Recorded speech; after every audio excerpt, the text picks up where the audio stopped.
Seseorang memanggil nama Blair, dia berteriak agar Blair segera bangun sementara seisi ruangan tertawa, bertanya mengapa dia masih belajar di sana. Anak laki-laki itu bertanya di mana dia berada saat seseorang menarik lengan bajunya. Gadis itu memberitahu Blair bahwa Britney akan memanggilnya lagi. Menoleh ke belakang, dia melihat wanita anggun di hadapannya yang bertanya dengan marah apakah Blair lupa di mana dia berada. Anak itu bergumam bahwa wanita ini adalah guru hebatnya. Sang guru segera menjewar telinganya dan berkata dia tidak percaya Blair tidur di kelas, lalu menyuruhnya menjawab pertanyaan matematika nomor 15. Sang protagonis kebingungan, namun sambil memegang dahi, dia berkata dia memahami masalahnya. Guru itu berkata dia boleh menjawabnya besok sebagai hukuman karena tidur, sementara seisi ruangan terus menertawakannya, mengatakan bahwa dia takkan pernah bisa menyelesaikan soal sesulit itu, namun Blair tampak sangat percaya diri. Guru itu menyadari kepercayaan diri anak itu setara dengan akademisi berpengalaman. Si malang ini ternyata jenius dan menjawab dengan benar. Sambil tersipu, sang guru berkata itu mustahil. Bocah kita bertanya apakah dia boleh ke kamar mandi dan diizinkan meninggalkan ruangan dalam kegaduhan setelah demonstrasi kecil itu. Melihat ke papan tulis, dia menyadari perhitungannya benar. Semua orang berteriak kaget saat bocah kita berjalan melewati sekolah. Dalam benaknya, dia berkata ekspresi itu tak butuh perhitungan deret, itu hanya persilangan sederhana. Chen Lu hanyalah guru biasa yang percaya pada matematika. Dia bekerja keras sekian lama dan akhirnya akan menerima gelar profesional senior tahun depan. Namun saat sedang ujian, dia tertidur dan ketika bangun, dia sudah berada di dunia lain. Sang protagonis berkata ini tidak ilmiah dan memanggil Newton untuk menolongnya. Setelah dia mati, dia menyadari kini dia adalah bocah yang payah dalam matematika di dunia yang sangat menghargainya. Tetap saja, dia terkesan karena para siswa tak bisa menyelesaikan soal sederhana itu dan menganggapnya sulit. Blair berkata dia tidak tahu bagaimana bisa sampai ke dunia ini, tapi melihat betapa bodohnya orang-orang, dia mungkin bisa mencapai puncak kehidupan menggunakan matematika. Kita melihat gadis berambut merah muda, dia dan sang protagonis akhirnya bertabrakan. Bocah kita bertanya apakah dia baik-baik saja, namun keduanya berada dalam situasi yang agak mencurigakan. Menyadari hal itu, Blair segera menjauh. Dia segera meminta maaf dan mengaku tidak memperhatikan. Gadis pirang itu mundur sambil berkata itu dia lagi. Sang protagonis melihat gadis itu mengenalnya. Dengan marah, dia berkata Blair pernah menabraknya di upacara masuk dan mempermalukannya. Bersumpah takkan lupa. Dia menambahkan bahwa kali ini Blair menabraknya lagi secara sengaja dan vulgar. Dari wajah Blair, dia tidak tahu harus berkata apa atau berbuat apa. Mencoba menyelesaikan situasi, sang protagonis berkata gadis itu yang menabraknya duluan. Tiba-tiba, gadis itu membuat gerakan tangan yang aneh, lalu tanpa merapalkan mantra. Pahlawan kita menghela napas, mengira dia gila, lalu bercanda melakukan hal yang sama dengan cara lucu. Simbol aneh tiba-tiba muncul, tangan gadis itu terbakar dan dia berkata akan mengejar Blair dengan segala kemampuannya. Dari ekspresinya, akhir cerita ini tidaklah mudah. Sang bocah tidak tahu harus berbuat apa saat bola api meluncur ke arah wajahnya, sementara si gadis berteriak agar dia bersiap menerima hukuman. Sang protagonis punya ide cemerlang. Sebelum terbunuh, dia membungkuk dan meminta maaf sedalam-dalamnya. Tentu saja, si pirang tidak menduga hal itu. Sambil mengepalkan tangan, dia memintanya jangan mengira urusan selesai hanya dengan maaf. Namun saat dia selesai bicara, pahlawan kita sudah tidak ada di sana. Blair berlari kencang seolah nyawanya menjadi taruhan. Dalam benaknya, tidak ada yang masuk akal karena sihir dan sains berdampingan. Tiba-tiba kepala sang protagonis mulai sakit dan membuatnya pingsan. Fragmen ingatan Blair berkeliaran di pikirannya. Kita melihatnya menangis memanggil ayahnya, sang jenderal yang tewas terhormat dalam pertempuran. Seseorang menyerahkan kotak sambil berbelasungkawa. Seorang anak laki-laki di depan rumah dikelilingi orang-orang yang berkata bahwa setelah jenderal tewas, dia hanyalah mantan bangsawan miskin yang harus bekerja. Blair menuju ibunya, memberitahu bahwa dia masuk akademi. Ibunya berpesan agar dia belajar giat, sementara si anak merasa telah dewasa. Di mata sang ibu, putranya sangat mirip dengan ayahnya. Seorang pria tua meminta Blair bergegas. Jika tidak bisa, dia takkan bisa tidur di sana di masa depan. Sang bocah berkata dia pasti akan pulang. Protagonis kita tahu pemilik tubuh ini, meski bekerja keras, tak pernah punya bakat sihir dan selalu dihina teman sekelasnya. Kembali ke masa kini, temannya memanggil, bertanya apakah Blair baik-baik saja. Dia menyebut namanya, Jasmine, namun heran bagaimana gadis itu menemukannya di sana. Dengan baik hati, Jasmine mengulurkan tangan untuk membantunya berdiri. Blair berterima kasih, namun membatin bahwa pemilik tubuh sebelumnya memiliki hidup yang berat, jadi mulai sekarang semuanya terserah padanya. Di kelas, guru mengajarkan 4 jenis elemen sihir. Pria botak itu berkata dunia ini terbagi antara orang biasa dan pengguna sihir. Sekolah mereka adalah yang terbaik dan paling terkenal di antara yang lain. Sihir terbagi menjadi api, air, tanah, dan udara. Melalui gerakan, penyihir bisa menggunakan energi spiritual untuk memanifestasikan kekuatan tersebut. Kita melihat setelah kelas usai, para siswa senang bisa pulang. Terlihat bocah yang sama sedikit sedih mendengar pernyataan itu. Sebelum pergi, bocah kita memanggil gurunya. Bertanya apa yang diinginkan Blair tersayang. Sang protagonis bertanya apakah orang tanpa bakat tetap bisa menggunakan sihir. Dengan sombong, guru itu berkata Blair sudah menanyakannya berkali-kali, lalu pergi sambil menegaskan mustahil menggunakan sihir tanpa bakat. Orang-orang di sekitar mengejeknya karena terlalu serius meski tak berbakat. Temannya datang dan berkata Blair tak perlu sedih jika tidak lulus. Karena jika tidak, dia akan bekerja di perkebunan ayahnya. Dalam ingatannya, protagonis ingat ini adalah Toby, sahabat terbaik dan satu-satunya bagi Blair. Anak itu tersenyum karena telah mengusir orang-orang yang mengganggunya. Toby pamit pergi sementara Jasmine memperhatikan. Menoleh ke belakang, protagonis bertanya apakah dia ingin mengatakan sesuatu sesuatu, dan dengan sangat malu-malu, gadis itu menjawab tidak, lalu berlari pergi sambil berkata guru Britney memanggilnya ke kantor. Blair merasa dia aneh karena selalu mengintai dan mengawasinya setiap saat. Dia membatin betapa ironis memiliki pengetahuan matematika luar biasa tapi tak berbakat sihir. Bocah kita mencoba merapalkan mantra bola api, namun seperti dugaan, tidak terjadi apa-apa. Ekspresinya kecewa, tapi tiba-tiba sesuatu muncul, memancarkan aura kemerahan, api panas keluar dari tangannya dan membentuk spiral di lengannya. Dalam alam bawah sadarnya, Blair tidak menyangka hal ini. Lagi pula, melakukan ini mustahil tanpa bakat. Mengesampingkan hal itu, sang protagonis mulai bermain dengan bola api. Bukan setiap hari seseorang bisa pergi ke dunia lain. Bocah kita berkata mungkin karena dia seorang pengelana, dia mendapatkan pencerahan, namun dia segera ingat harus pergi ke kantor guru besar Britney. Matahari terbenam mulai mendekat, Blair mengetuk pintu memanggilnya. Saat masuk, dia minta maaf karena terlambat, entah mengapa bocah kita tersipu, dan alasannya ada pada salah satu pose sang guru. Kita melihat protagonis tergila-gila padanya, dia tersenyum mengatakan Blair akhirnya tiba. Britney memintanya jangan menghiraukan pose anehnya, lalu menyuruh Blair duduk. Wanita itu berkata telah menyiapkan ratusan soal perhitungan untuk dikerjakan. Dia segera melemparkan semua kertas ke atas meja. Britney berkata dia akan pergi dan meminta Blair jangan terburu-buru. Tiba-tiba, sang protagonis sudah menyebutkan jawaban soal tersebut. Pada saat yang sama, dia bertanya apakah itu mungkin, lalu berlari ke arah Blair. Dia segera berkata jika itu dia takkan sanggup melakukannya. Bocah kita tidak tahu harus berkata apa pada wanita di depannya. Dengan ramah, Britney bertanya apakah dia bisa menjelaskan cara menyelesaikannya. Blair kalah oleh kekuatan keimutannya. Dalam benaknya, dia berkata gurunya lebih konyol dari biasanya. Memukul meja, Blair berkata dia melakukan operasi secara berurutan. Namun soal dan pernyataannya sangat rawan kesalahan. Britney berkata hanya ada satu solusi dan satu cara untuk melakukannya. Dia membantah karena untuk soal ini, kau hanya perlu mencari pola. Jumlahkan semua angka kedua terakhir sampai mencapai 80. Menunjuk ke papan tulis, sang protagonis bertanya apakah dia tahu berapa jumlah semua angka kedua terakhir yang bisa menghasilkan 80. Dengan semangat, dia mengangkat tangannya dan menjawab 39. Blair berkata jawabannya benar lalu memintanya duduk. Bocah kita menjelaskan bahwa dari masalah penjumlahan yang membosankan, perhitungan itu menjadi masalah perkalian sederhana. Dengan metode ini, kau bisa menyelesaikan berbagai masalah dengan mudah. Britney heran bagaimana bisa ada cara secerdas itu. Dia menambahkan bahwa solusi ini bisa lebih digeneralisasi jika kau menjumlahkan semua angka dari periode konstan, maka rumusnya bisa digambarkan secara sederhana. Dengan berbagai perhitungan, kepala sang guru seolah melayang ke dunia lain. Bocah kita membangunkannya, bertanya apakah semua orang di dunia ini sebodoh itu. Dia membalas dengan pertanyaan lain apakah ini solusinya. Sambil tersenyum, Blair berkata lebih mudah menghitung begini dan semua orang bisa melakukannya. Sambil memegang tangan bocah kita, wanita itu berkata dia jenius. Jika dia mau terus belajar, masa depannya tak terbatas. Britney tidak tahu, namun dia memancarkan kekuatan mengerikan yang membuat protagonis kewalahan. Sambil mundur, dia meminta maaf karena terlalu bersemangat. Britney bertanya apakah Blair ingin jadi matematikawan hebat. Dia menjawab tidak dan menambahkan ingin jadi penyihir hebat. Mendengar itu, sang guru menjadi sedih. Britney berkata dengan penuh gairah bahwa dia menerima kecerdasan pemberian dewa dan jangan menyia-nyiakannya. Sejauh yang dia tahu, Blair tak punya bakat sihir karena bagaimanapun Blair melihatnya, jawaban untuk segalanya adalah matematika. Bocah Sigma kita segera mendorongnya menjauh dan berkata tak peduli apapun, dia akan tetap menjadi penyihir. Dalam benaknya, Blair berkata jika dia hanya menyodorkan persamaan tingkat lanjut, dia bisa jadi matematikawan hebat, tapi itu hanyalah karya dari dunia lain. Dalam pandangannya, sihir jauh lebih menarik daripada persamaan atau akar kuadrat manapun. Britney bertanya apakah sang protagonis berani bertaruh dengannya. Dalam beberapa hari akan ada ujian sihir di kelas yang akan menentukan masa depan Blair di akademi. Bocah itu berkata dia sudah tahu. Wanita itu berkata jika dia benar-benar ingin jadi penyihir, dia harus lulus ujian, dan menambahkan ini akan seperti permainan. Jika Blair tidak lulus, dia akan melakukan sesuatu agar Blair tetap di sekolah tapi harus menjadi matematikawan. Namun jika berhasil lulus, Britney tak akan memaksa lagi dan bertanya bagaimana menurut sang protagonis. Dalam pikirannya, ini adalah permainan yang mustahil bagi bocah tanpa bakat. Meski begitu, sang protagonis menerima. Meninggalkan tempat itu, Blair berkata gurunya sangat gigih. Di sini dia ingat apa yang dikatakannya tadi tentang jangan melupakan kesepakatan. Bocah kita berhenti memikirkannya dan memfokuskan kembali pikirannya untuk belajar sihir. Menoleh ke samping, kita melihat gadis api, seolah sudah takdir mereka berdua bertabrakan lagi. Sebelum jatuh, Blair berkata perasaan ini terasa familiar. Saat dia melihat siapa itu, dia terkejut. Gadis itu menyerangnya, kali ini benar-benar ingin membunuhnya. Dia segera merapalkan mantra api. Sebuah bola dari elemen tersebut muncul di tangannya, namun saat melihat ke depan, sang protagonis sudah tidak ada. Dia bergumam jika tetap di sana, dia pasti sudah hangus. Britney bertanya mengapa Isabelle tampak sangat tidak senang sejak tiba. Gadis itu segera berkata dia bertemu orang cabul di sekolah dan bersumpah lain kali akan membakarnya hidup-hidup. Isabelle melemparkan kertas-kertas ke atas meja sambil berkata sudah menyelesaikan soal-soalnya. Dia senang karena hanya butuh waktu setengah jam. Britney berkata Isabelle hampir lebih cepat darinya, namun memberitahu bahwa Blair hanya butuh 1 menit. Dia tertegun, dalam pikirannya ini mustahil, dan bertanya siapa anak laki-laki ini. Gurunya berkata dia menggunakan solusi yang belum pernah terlihat sebelumnya. Britney memberitahu Isabelle apa yang diajarkan sang protagonis. Dia berkata itu cara yang sangat cerdas untuk menyelesaikannya. Dengan sangat bersemangat, dia meminta gurunya memperkenalkan Blair. Britney menyadari gadis itu sangat antusias dan berkata akan melakukannya. Beberapa saat kemudian, Isabelle menendang pintu kelas bertanya siapa di sini yang bernama Blair. Toby sudah curiga temannya dalam masalah, seseorang mencubitnya dari bawah meja. Ini adalah bocah kita yang memintanya diam. Toby memberitahunya bahwa sang protagonis sudah keluar ruangan. Tentu saja Isabelle curiga dengan situasi tersebut. Sebelum pergi, dia berpesan jika Blair datang, sampaikan bahwa dia ingin bicara. Teman protagonis agak gugup namun berkata dia akan menyampaikannya. Gadis itu membanting pintu dan pergi. Blair keluar dari bawah meja. Semua orang terdiam 1000 bahasa. Sang bocah tampak tidak sehat karena harus menghadapi seniornya. Toby bertanya apa yang sebenarnya dilakukan protagonis. Bocah kita sangat bingung karena dia tidak tahu siapa gadis itu. Temannya berkata dia benar-benar seperti robot yang hanya tahu belajar dan bekerja. Toby berkata Isabelle punya banyak pengikut di akademi, dan jika orang-orang itu tahu Blair menyinggungnya, urusannya takkan berakhir baik. Bocah kita berkata akademi punya aturan dan mereka tak bisa seenaknya. Toby bertanya apakah anak itu tahu di mana sekolah ini berada. Blair tak tahu harus menjawab apa, jadi dia mengatakan sesuatu seperti di Laut Apollo. Temannya memintanya jangan bodoh. Ayah Isabelle adalah penguasa kota Apollo. Bocah kita bertanya apakah masih ada waktu untuk minta maaf. Seseorang di latar belakang berteriak tentang protagonis yang menyentuh Isabelle. Si perundung berkata dia takkan melakukan apa-apa karena Blair akan dikeluarkan setelah gagal ujian. Toby menyadari orang itu ingin memulai perkelahian. Si perundung menjelaskan bahwa hanya nilai bagus yang membuatmu bisa bertahan di akademi. Namun setelah lulus, untuk tetap tinggal kau harus menguasai sihir. Oleh karena itu, semua siswa tahun kedua harus menjalani tes dan jika gagal, mereka langsung dikeluarkan. Namun bagi siswa normal ini seperti jalan-jalan di taman. Tapi ini berbeda karena Blair tak punya bakat. Dalam benaknya, sang protagonis paham mengapa guru Britney memilih tes ini untuk kesepakatan mereka. Untuk menarik perhatian, si perundung membanting meja. Dia bertanya apakah Blair tidak mendengar ucapannya dan menambahkan bahwa bocah itu hanyalah yatim piatu haram. Setelah mengatakan itu, Toby berdiri dari kursinya. Dia bertanya apakah si perundung ingin berkelahi. Dengan sombong, si perundung berkata itu bukan urusannya. Toby menegaskan protagonis adalah temannya dan tugasnya adalah melindunginya. Si perundung marah dan berkata akan mengingat hal ini. Sambil pergi, dia berkata lain kali akan menyelesaikannya. Dalam benaknya, sang protagonis berkata pria gemuk ini mungkin tidak tampak bisa diandalkan, tapi di saat kritis dia sangat setia. Dengan percaya diri, bocah kita bertanya jika Isabelle datang mengganggunya, apakah dia akan melakukan hal yang sama. Toby berkata jika gadis itu menyuruhnya memukul protagonis, dia akan melakukannya seketika. Kata-kata ini membuat Blair merasa sunyi. Hari ujian tiba dan guru menjelaskan bahwa sihir yang akan digunakan semua orang adalah bola api. Seraya menambahkan ini adalah dasar jadi sebagian besar harus lulus. Dalam ujian ini, selain merapalkan mantra, siswa harus mengenai target. Guru meminta si perundung untuk memulai. Kita melihat orang itu merapalkan mantra, dia segera melempar bola api dan mengenai target, lulus dengan 8 poin. Guru memanggil orang berikutnya, si perundung melihat bocah kita di kerumunan dan menyuruhnya menikmati saat-saat terakhirnya di akademi. Toby menyuruh si perundung diam. Orang berikutnya adalah si pria gemuk. Dia merapalkan mantra persis seperti si perundung. Bola api kecil muncul dan dia kesulitan mempertahankannya. Toby melemparkannya ke arah target, sebuah percikan kecil mengenainya dan guru berkata itu dihitung. Tentu saja bocah itu senang. Guru melihat dokumen sang protagonis dan sudah tahu dia tak punya bakat sihir. Dia menghela napas, mengatakan Blair adalah si bodoh kecil. Guru hendak berkata bahwa semua orang sudah lulus, tapi si perundung menyela untuk mengatakan sesuatu. Dia berkata satu orang masih terlewat, murid Blair belum mengambil tes. Bocah kita tetap diam. Guru bertanya apakah Blair akan mengambil tes. Saat itu semua orang tertawa mengatakan itu mustahil karena dia bahkan tak bisa hal dasar, dan mereka memanggilnya Blair si idiot ajaib. Toby mendekat, mengatakan sudah jelas mereka merencanakan ini. Melawan segala rintangan, sang protagonis berkata dia akan mengambil tes. Tidak ada yang mengerti alasan keputusannya, tapi tentu saja mereka mengejek sekuat tenaga. Gadis itu berkata Blair masih belum sadar dia adalah sampah sihir. Guru menyuruh mereka semua diam dan sekali lagi bertanya apakah bocah itu akan ikut tes. Blair menjawab ya, dia akan ikut tes dan berkata bisa dimulai sekarang. Bocah kita berdiri tepat di depan target. Dia tahu dia bisa melakukan sihir tanpa merapal, tapi dia tetap akan berpura-pura. Sang protagonis mulai merapalkan mantra, lalu memerintahkan bola api untuk bermanifestasi. Semua orang menutup mata mengira sesuatu akan keluar, tapi tidak ada sihir yang terlihat. Tak lama kemudian para siswa mulai tertawa dan mengejek sang bocah, tapi itu hanyalah masalah waktu sampai amarahnya membara. Sebuah sihir api besar terlihat dengan mata telanjang, target hancur total di area tersebut. Semua orang ketakutan, namun Britney sedih mengetahui bocah kita punya bakat. Kita melihat abu menyebar di atas rumput, lalu guru berkata Blair lulus tes. Si perundung berkata itu mustahil. Toby bersemangat mengatakan dia tahu temannya luar biasa. Guru meminta Blair ikut dengannya. Dalam pikirannya, Britney bertanya-tanya bagaimana bocah kita melakukannya. Kebohongan yang dikatakan Blair agar tidak ketahuan adalah bahwa dia berlatih setiap hari dan tiba-tiba berhasil. Guru berkata bahwa sihir diberikan oleh para dewa dan mereka yang tak bisa memanifestasikannya disebut yang terbuang oleh dewa. Orang yang kurang bakat sangat langka, dan seseorang yang sebelumnya tidak punya namun sekarang punya hampir seperti lelucon. Bagaimanapun, dia berkata bocah kita punya potensi besar jadi penyihir. Dalam benaknya, Blair berkata terakhir kali seseorang membujuknya jadi matematikawan, sekarang jadi penyihir. Guru berkata berkata bahwa sang protagonis benar-benar telah bekerja keras selama periode ini dan pastinya akan mencapai level penyihir suci. Blair menyadari level penyihir suci adalah yang tertinggi yang bisa dicapai seseorang, dan menambahkan ada cerita tentang seseorang yang mencapai level ini dan kekuatan utamanya adalah merobek jalinan ruang dan waktu. Bocah kita mulai menyadari apa yang bisa dia lakukan jika mencapai puncak. Segera setelah itu, Blair menatap sang guru dan berkata dia pasti akan jadi penyihir suci. Di tempat lain, sang protagonis berkata akademi libur beberapa hari karena ujian. Menggunakan waktu singkat itu, dia mempelajari buku sihir secara maksimal dan menemukan bahwa level penyihir terbagi 7 dengan penyihir suci sebagai puncaknya. Sihir kuat mereka hanya dijelaskan dalam buku. Clay menyebut penyihir suci bisa merobek jalinan ruang waktu dan bepergian antar dunia serta dimensi yang berbeda, tapi dunia saat ini tidak percaya pada omong kosong itu. Namun bocah kita memikirkan bagaimana dia berakhir di tempat ini dan tahu mungkin ini ada hubungannya. Sayangnya, gurunya tidak percaya pada sihir spasial, jadi dia tak bisa mendapat informasi lebih lanjut. Seseorang datang dan bertanya apakah Blair masih membaca. Sang protagonis berkata ini adalah pengelola perpustakaan. Bocah kita menegaskan akan lanjut membaca besoknya. Blair begadang semalaman untuk belajar. Dia membuka pintu kelas, kerumunan sudah terbentuk dan semua orang bergosip tentang kejadian lalu tentang sihir Blair yang hebat dan kuat. Murid lain berkata dia hanya menyembunyikan kekuatannya. Para gadis berkata jika diperhatikan, bocah itu sebenarnya cukup tampan. Di depannya Isabelle sedang duduk, tentu saja dia heran. Mengapa dia ada di sana dalam posisi yang mencurigakan? Blair menutup matanya mengatakan dia tidak bisa melihat. Isabelle berkata tadi sangka dialah orang yang dibicarakan Britney. Blair mencoba menjelaskan ini semua salah paham. Dia berteriak memanggil bocah itu cabul. Kemarahannya meluap dalam bentuk sihir, lalu dia mulai merapalkan mantra bola api. Bocah kita mencoba membela diri dengan cara tertentu, namun segera menyadari tidak ada yang mengenainya. Untungnya sang guru tiba tepat waktu, menghentikan Isabelle melakukan hal buruk. Britney berkata dilarang menggunakan sihir di dalam kelas kecuali diizinkan atasan. Gadis itu memintanya mendengarkan tapi Britney menyuruhnya diam. Lalu sang guru berkata dia mencarinya dan menyuruhnya ke kantor. Britney menambahkan Isabelle harus ikut juga. Blair merasa bangga namun tetap saja bocah malang itu memang jenius. Ketiganya pergi dan pintu segera tertutup. Si perundung kebingungan dan bertanya apa yang baru saja terjadi. Di dalam kantor guru, Blair dengan tulus meminta maaf atas tindakannya dan menambahkan semua yang terjadi hanyalah kesalahpahaman. Britney berkata bocah itu ceroboh dan meminta Isabelle jangan merasa terganggu. Tetap dengan sombong, dia menerima permintaan maaf itu. Dengan sedikit sedih, sang guru memberitahu Blair bahwa kekuatan sihirnya di luar pemahamannya dan seperti janji, dia takkan membujuknya lagi. Tapi dia bertanya bagaimana dia bisa melakukannya dan apakah bisa mengajarkannya. Bocah kita berkata itu terjadi begitu saja dan bilang dia punya pertanyaan tentang sihir. Dengan cerdas, guru itu berkata takkan memaksanya menjawab dan menambahkan protagonis bisa bertanya apa saja. Blair bertanya apakah seseorang perlu menggunakan gerakan dan merapal sihir untuk memanggilnya. Isabelle berkata pertanyaan itu sangat bodoh karena anak kecil pun tahu. Bagaimanapun, protagonis lanjut bertanya apakah semua penyihir sama. Britney berkata tak peduli levelnya, untuk memanggil sihir butuh gerakan dan rapalan. Satu-satunya yang tidak butuh itu adalah dewa. Isabelle berkata gurunya tak perlu menjawab pertanyaan konyol itu dengan serius. Bocah kita mencatat bahwa dia berbeda dan mungkin bisa melakukannya karena bukan dari dunia ini. Britney lanjut menjelaskan bahwa ini adalah pengetahuan umum dan jika Blair ingin jadi penyihir hebat, dia harus menghafal buku teori. Tapi bukan itu alasan dia memanggilnya ke kantor. Gurunya memegang sejenis kertas di tangannya dan bocah kita bingung karena tidak tahu itu apa. Isabelle berkata ini adalah jurnal tempat karya akademi terpenting di seluruh kerajaan diterbitkan. Tiba-tiba gadis itu terkejut oleh sesuatu yang dilihatnya. Dia menyadari nama gurunya dan Blair ada di dalam jurnal tersebut. Britney berkata dia menyerahkan formula yang dia pelajari dari sang protagonis. Blair tidak peduli soal ini karena dia hanya berpenghasilan sedikit bekerja di perpustakaan dan setahunnya kertas tidak bisa dimakan. Gurunya berkata hampir melupakan sesuatu. Dia menyerahkan tas penuh koin jagung, mengatakan ini adalah bonus untuk manuskrip tersebut. Tentu saja sang protagonis senang karena dia biasanya mendapat 2 koin perak sebulan, dan dalam sehari dia mendapat lebih dari 50 berkat gurunya yang luar biasa. Dengan polos, Britney berkata dia akan mengambil setengahnya karena dia juga berkontribusi. Sekarang bocah kita hanya akan menerima 25 koin perak. Dalam benaknya, dia berkata belum pernah melihat ular selicik ini. Bagaimanapun, itu tetap jumlah yang lumayan. Suka atau tidak, Blair punya ide untuk menghasilkan banyak uang. Menatap gurunya, sang bocah bertanya apakah selalu ada bonus 50 koin untuk setiap karya yang diterbitkan. Wanita itu berkata dia tidak membayar banyak. Memperhatikan hal itu, tapi mungkin itu wajar karena jurnal tersebut terkenal sangat cerdik. Blair berkata dia mendapatkan ide bagus akhir-akhir ini dan lanjut mengatakan dia terpikir untuk memecahkan sebuah rumus dengan cara yang terpadu. Britney menyadari sesuatu yang luar biasa sedang terjadi di depannya lagi dan menambahkan bahwa ini mungkin misteri Ross. Bocah itu tidak tahu siapa pria ini dan gurunya menjelaskan bahwa itu adalah masalah matematika yang diajukan oleh matematikawan hebat Ross. Dia menghitungnya dan segera berkata bahwa dalam soal itu Ross memiliki 7 kucing, 7 istri, dan 7 tas. Blair berkata solusinya mudah, tetapi jika ingin menyederhanakannya, gunakan saja rumus terpadu itu. Mendengar ini, Britney senang karena masalah matematika besar itu bisa diselesaikan dengan mudah di pikirannya. Dia berkata dia masih memiliki beberapa ide awal. Gurunya memanggilnya untuk membantu memecahkan masalah tersebut. Waktu berlalu cepat saat keduanya belajar. Isabelle akhirnya tertidur, tetapi sebuah suara membangunkannya. Dia terbangun karena gurunya berteriak bahwa ini luar biasa. Britney berkata sang protagonis benar-benar memiliki bakat besar dalam matematika. Isabelle mendekat dan mengatakan dia tidak tahu bocah itu sehebat itu dan bertanya apakah semua ini berasal dari kepalanya. Dia menjadi serius dan bertanya apakah dia benar-benar ingin tahu. Sambil merona, dia berkata Blair tidak boleh terus berbohong. Sang protagonis berkata dia hanya menghabiskan banyak waktu dengan matematika saat yang lain tidur. Gadis itu merasa malu dan bertanya apa yang dia bicarakan. Di hari lain, Isabelle sedang memikirkan Blair di depannya. Dia melihat Blair bertingkah mencurigakan. Ini adalah gedung tahun kedua dan sang protagonis berada di tahun pertama. Jadi dia bertanya-tanya apakah dia akan mengganggu para senior kali ini. Dia akan mengikutinya untuk melihat apa yang sedang dilakukan Blair. Tetapi saat dia mati, bocah kita sudah menghilang. Kita melihat sang protagonis berada di depan sebuah tembok besar. Sebelumnya, Toby pernah bercerita tentang tembok di gedung tahun kedua dan ketiga ini. Melakukan beberapa lompatan salto, Blair berkata gurunya benar. Dia berkata bahwa sang protagonis bisa pergi ke kota untuk mencari penyihir tingkat tinggi untuk mengajarinya. Di luar akademi, bocah kita menganggap semuanya menarik karena kota itu ramai dengan berbagai macam orang yang berjalan-jalan. Bocah kita berkata tempat ini sangat makmur. Di depannya ada asosiasi sihir, ternyata gedung ini sangat besar dan megah. Dia mengambil topeng dari sakunya dan mengenakannya di wajahnya, mengatakan lebih baik tidak mengungkapkan identitasnya. Memasuki tempat itu, suasananya tampak agak ramai. Dilihat dari dekat, resepsionisnya adalah temannya, tetapi dia tidak mengenalinya karena topeng tersebut. Dia bertanya apakah sang protagonis ingin menyewa konsultan sihir. Blair menjawab ya, dan dalam pikirannya dia berkata gadis itu pasti bekerja paruh waktu. Jasmine mengatakan biaya konsultan berkisar dari 15 koin emas sampai 2. Setelah mendengar itu, dia tidak tahan karena jumlahnya tidak masuk akal, dan 100 koin perak setara dengan 1 koin emas. Jadi dia meminta maaf atas ketidaknyamanannya, tetapi gadis itu mengejarnya. Jasmine berkata jika uang menjadi masalah, Blair bisa mendapatkan kartu pinjaman perpustakaan. Mendengar ini, bocah kita terkejut. Kemudian gadis itu berkata bahwa institusi tersebut memiliki perpustakaan besar. Mungkin tidak sebagus seorang instruktur, tapi lebih baik daripada tidak sama sekali. Blair berkata dia akan membuat kartu itu, lalu Jasmine meminta dokumen kredensialnya. Tentu saja ini mengguncangnya karena sebelumnya aku bahkan tidak tahu namanya, apalagi di mana dokumen-dokumen penting berada. Gadis itu berkata dia mengira dia sudah menjadi penyihir, tetapi masih ada pilihan untuk meminjam kredensial atau mendapatkan sertifikasi yang lebih mudah karena kau hanya perlu merapal mantra dari elemen yang sesuai dengan penyihir yang mensertifikasimu. Blair bertanya apakah dia bisa mendapatkan sertifikasi di sini. Dia bilang bisa, tapi dia tidak menyarankan melakukannya hari ini karena penguji kali ini sangat ketat. Mengabaikan segalanya, sang protagonis berkata dia akan melakukannya hari ini. Dua pria muncul dan Jasmine mengatakan bahwa Blair menginginkan sertifikat. Mereka duduk dan pria botak itu bertanya mengapa Blair memakai topeng. Menyembunyikan alasannya, bocah kita berbohong tentang namanya dan mengatakan dia sedang berlatih mantra bola api dan akhirnya membakar wajahnya. Pria tua itu berkata bahwa membakar diri sendiri dengan mantra dasar bukanlah hal yang umum. Dengan sombong, si pria botak berkata Blair hanya akan menjadi penyihir junior di kehidupan selanjutnya. Jasmine meminta semua orang menuju ke area pengujian, tetapi pria itu menolak, mengatakan tidak perlu, dan menambahkan bahwa Blair bisa menggunakan sihir apinya untuk menyerangnya. Ini membuat bocah itu takut karena dia tidak menyangka akan seperti ini, sebab dia tahu kekuatan serangannya. Berbicara langsung, pria tua itu bertanya apakah menurutnya bola api kecilnya bisa melukai Andre. Sang protagonis mencoba untuk tidak terlalu bersikeras, dan karena dia diminta, di sekelilingnya sihir api mulai menyebar ke seluruh ruangan. Melihat itu, Andre berkata kepada pria tua itu bahwa tahun ini tidak ada orang yang becus. Tapi tentu saja mantranya belum berakhir saat sang protagonis terus mengumpulkan semua mananya. Semua orang menyadari ini akan menjadi sangat berbahaya, tetapi si pria botak telah meminta Blair untuk menyerangnya dan bocah kita dengan patuh menurutinya. Bola raksasa yang lebih mirip matahari menuju ke arah Andre. Satu-satunya reaksinya adalah menunggu kesunyian mengerikan dari kematian yang sudah dekat. Sebuah ledakan terjadi dan seberkas cahaya membutakan orang-orang di sekitarnya. Setelah serangan itu, asap membubung. Tidak tahu apa yang harus dilakukan, Jasmine terbatuk. Di depannya asap mulai menghilang dan kita melihat pria tua itu. Saat dia merasakan bahaya yang datang, dia mengangkat penghalang dan menahan bola api itu dengan baik sehingga menyelamatkan Andre dari menjadi daging panggang. Karena putus asa, dia tidak bereaksi dan tetap berada di tanah. Wajah ketakutannya bisa dilihat sebagai sinonim dari keputusasaan. Jasmine terperangah oleh daya hancurnya, sementara itu bocah kita meminta maaf karena dia pikir mereka sudah siap, jadi dia memutuskan untuk menggunakan sedikit lebih banyak tenaga. Setelah semua ini, Jasmine menyerahkan sertifikasi dan kartu perpustakaannya. Sang protagonis bersemangat karena dia akhirnya bisa belajar. Dengan sangat antusias, gadis itu berkata dia belum pernah melihat hal seperti itu dan menambahkan dia yakin Blair akan menjadi penyihir hebat di masa depan. Dia berterima kasih padanya dan dia berkata akan menunggunya sampai lain kali. Namun Jasmine menyadari sesuatu. Bagaimana bocah itu tahu namanya? Di perpustakaan, Blair tidak menyangka akan ada begitu banyak orang yang duduk dan melihat berbagai buku. Dia berkata ini aneh, seperti yang dikatakan gadis itu bahwa buku-buku di perpustakaan ini lebih komprehensif dan mendalam, terutama bagian tentang kekuatan spiritual sihir. Dijelaskan kepada kita bahwa kekuatan spiritual menentukan kekuatan sihir seorang penyihir, di samping afinitas mereka dengan elemen. Penyihir tingkat tinggi memiliki keuntungan yang tak terukur atas yang lebih lemah. Namun, teori 4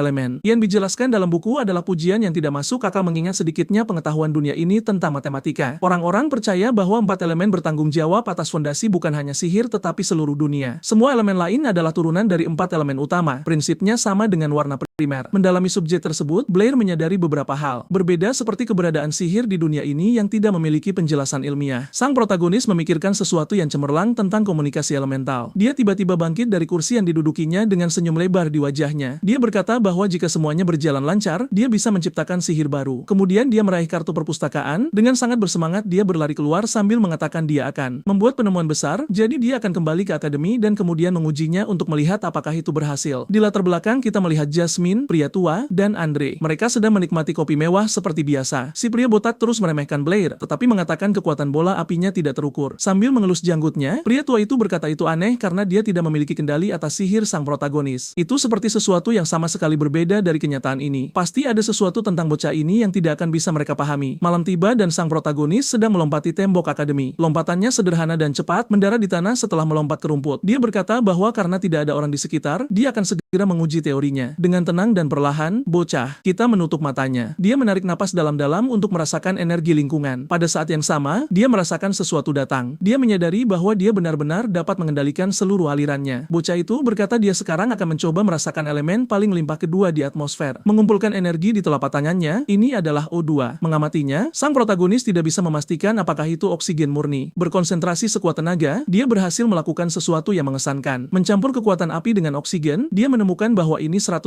nyata. Namun percikan yang menyala tiba-tiba padam, menyebabkan kekecewaan besar. Masih dengan mata penuh tekad, bocah kita mencoba lagi untuk mengendalikan kedua elemen sebagai satu kesatuan. Kilat dan angin tunduk pada segalanya, sementara itu sang protagonis berada di dalam pusaran api dan oksigen. Seluruh akademi bergetar dan semuanya mulai retak dan pecah. Sang guru merasakan getaran itu dan bertanya-tanya apa itu. Melihat keluar jendela, dia melihat sesuatu seperti ledakan besar. Hampir seluruh hutan terbakar. Kabar baiknya adalah Blair hidup dan baik-baik saja. Luar biasanya, sihir itu begitu kuat sehingga masih mengelilinginya. Untungnya, bocah itu berhasil berhenti tepat waktu. Kabut tebal yang menyelimuti area itu menghilang dan sang protagonis menyadari sesuatu. Tanah hancur berkeping-keping, terbakar habis. Ternyata oksigennya jauh lebih murni dari yang dia kira. Setelah mendengar ledakan itu, orang-orang mulai bermunculan sehingga dia melarikan diri. Mengatakan itu seharusnya tidak menyebabkan keributan seperti itu. Berlari melewati hutan, bocah itu berkata ledakannya mungkin besar, namun itu menciptakan sesuatu yang sangat besar. Keesokan harinya di ruang kelas, sang protagonis belajar seperti biasa. Dia akhirnya tertidur karena malam yang penuh peristiwa itu. Sebuah tangan melayang di atas bahunya. Itu Toby, bertanya apakah Blair tahu apa yang terjadi tadi malam. Berbohong terang-terangan, dia menjawab bahwa dia tidak tahu karena dia sedang tidur. Dia menjelaskan bahwa ledakan terjadi dan sekarang sekolah sedang diselidiki karena ada kecurigaan senior merapal mantra. Mengingat ukuran kawahnya, itu setidaknya seorang penyihir tingkat tinggi. Bocah gembal itu mulai memikirkan orang yang paling mencurigakan, lalu berkata bahwa guru Britney adalah penyihir tingkat tinggi. Setelah pernyataan ini, entah mengapa bocah itu menjadi waspada. Dia pergi ke kantornya dan mengetuk pintu. Dia membukanya, senang karena Blair datang karena dia sangat membutuhkannya. Sambil memegang kertas di tangannya, dia berkata bahwa perkumpulan matematika memposting sesuatu tentang solusi masalah Ross. Karena sang protagonis yang menyelesaikannya, namanya tercantum sebagai penulisnya. Dia kemudian mengucapkan selamat kepadanya karena telah memecahkan salah satu masalah matematika terbesar. Menyela topik ini, Blair berkata ada hal yang lebih penting untuk dibahas. Dia berteriak bahwa dia ingin belajar matematika dengannya. Wanita itu tidak mengerti alasan keputusan ini. Britney bertanya apa yang terjadi dengan cerita ini menjadi penyihir hebat, dan bocah itu berkata dia akan menjadi keduanya. Tiba-tiba dia meraih lengannya dan berkata dia senang. Blair berpikir seperti itu. Dia kemudian menyuruhnya untuk datang ke kantornya setiap malam untuk belajar matematika. Sang protagonis emosional dengan semua antusiasme yang terasa seperti gunung berapi yang meletus ini. Britney berkata bahwa dengan bakat bocah itu, dia pasti akan menjadi matematikawan hebat. Dan menjauh darinya, Blair berkata dia memiliki pertanyaan sihir dan bertanya apakah dia bisa menjawabnya. Percakapannya singkat, wanita itu setuju untuk membantu dan menjawab pertanyaan kapanpun dia mau. Dan kemudian sang protagonis membuka pintu untuk pergi. nanti. Gurunya mengingatkannya untuk mampir besok malam. Saat bocah itu hendak menutup pintu, Britney menyuruhnya menunggu. Kemudian dia terdiam, membuat suasana menjadi tegang. Blair ketakutan dan bertanya apa yang dia inginkan. Dia tidak merespons atau mengatakan apapun, tetapi kemudian bertanya apakah bocah itu memanfaatkannya untuk mendapatkan jawaban atas berbagai pertanyaan sihir. Dia menatap tajam ke arah sang protagonis yang berkeringat deras. Bocah kita menyadari bahwa dia telah ketahuan. Dengan bunga-bunga di sekelilingnya, dia menceritakan setengah kebenaran bahwa dia hanya ingin menghabiskan lebih banyak waktu dengannya. Britney mendekatinya dan tentu saja sang protagonis mengira dia akan mati. Dengan sangat manis, dia meminta bocah itu untuk berhati-hati saat pergi dan mengingatkannya untuk datang di malam hari. Setelah jam pelajaran, praktisnya Blair merasa seperti diusir dari sana. Dalam alam bawah sadarnya, sang protagonis tidak tahu apakah dia bodoh atau cerdas. Kemudian malam berikutnya, bocah itu datang dan membuka pintu kantor. Britney sedang duduk bersama Isabelle. Dengan curiga, gadis itu menatapnya dan bertanya apa yang dia lakukan di sana. Wanita itu meminta maaf kepada Isabelle karena dia lupa menyebutkan bahwa mulai hari ini, Blair akan belajar bersama mereka, dan karena Isabelle adalah seniornya, dia harus menjaga dan membantunya jika diperlukan. Dia kemudian meminta Blair untuk duduk di samping Isabelle karena dia memiliki pertanyaan yang dia ingin Blair jawab. Sebuah batu besar dilemparkan ke dalam sumur diikuti oleh batu lain dengan massa 2 kali lipat, dan dia bertanya batu mana yang akan sampai di dasar lebih dulu. Isabelle berkata dia hanya perlu menghitung waktunya, tetapi bocah kita menjelaskan bahwa batu yang lebih besar tidak akan pernah menyusul yang lebih kecil. Mengabaikan hambatan udara, batu yang lebih kecil akan menjadi yang pertama tiba. Setelah mendengar jawaban ini, gadis itu merasa kesal. Dia kemudian mengatakan bahwa Blair memiliki pengetahuan yang baik tetapi kurang akal sehat. Britney berkata dia tidak mengerti apa yang dikatakan sang protagonis, tetapi para bijak telah menyatakan bahwa benda dengan massa yang lebih besar akan jatuh lebih dulu. Entah karena alasan apa, gadis itu terus berargumen dengan mengatakan bahwa anak kecil pun tahu hal ini. Tentu saja setelah pernyataan-pernyataan tersebut, Blair menjadi sedikit marah, mempertanyakan apakah dia sudah memastikannya. Isabelle berkata mereka tidak boleh meragukan para bijak agung. Sang guru hanya mengamati konfrontasi antara keduanya. Dengan cepat dan lugas, bocah itu berkata bahwa agar sesuatu dianggap benar, hal itu harus dibuktikan. Dia membalas dengan bertanya apakah dia ingin bertaruh untuk melihat apakah itu benar. Britney menyuruh mereka berdua berhenti, tetapi Isabelle berkata dia bertaruh 10 koin emas. Pada saat itu sang protagonis menjadi bersemangat. Ketiganya pergi keluar akademi ke lapangan terbuka untuk melakukan tes. Sambil memegang batu-batu itu, sang guru meminta Blair untuk memikirkannya baik-baik karena 10